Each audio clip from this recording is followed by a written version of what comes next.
So Carpenter, Zuckerman, and Rowley deals exclusively in catastrophic injury cases. We take cases to trial and we take them from the outset all the way to jury verdict. And these are clients who have had their lives changed forever due to someone else's negligence.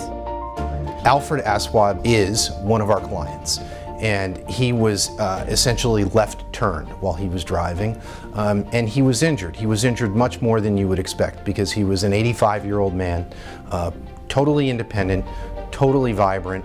He was a PhD in another life, well retired, and he was left turned and he was hurt. And he was hurt bad. He had a brain injury and he had a spine injury.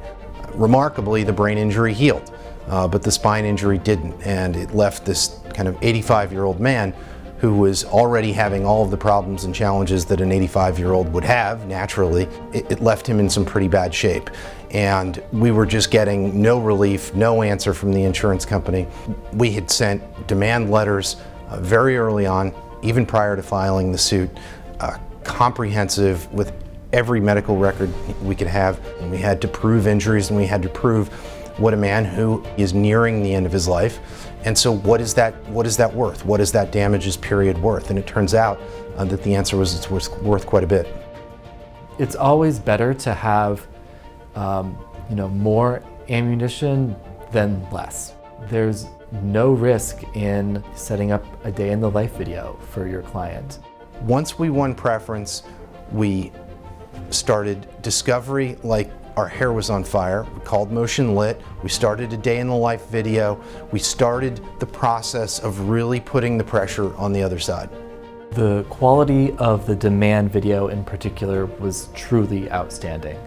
This was the video that included all the details of Mr. Aswad's life, starting from the day of the incident to what his life's like now, but also it goes back to his childhood years growing up. I remember watching it for the first time and thinking that this could have been pulled right from Dateline. It was that dramatic.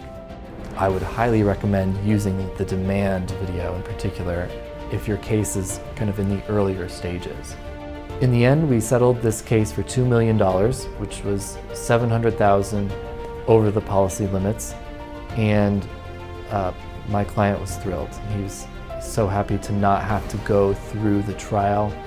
I want to play video deposition clips of someone. I've got them lined up. I have spent the effort and the time to really figure out what sound bites I want. You go in there, you push play, you can barely hear the person. All right, the jury's just not going to do your work for you. They're not going to lean in and start taking notes and really drastically and desperately trying to figure out what this person said that you're playing. That's your job. And your job is made a lot easier if you co-opt the professionals that know how to do this the best. And MotionLit certainly does.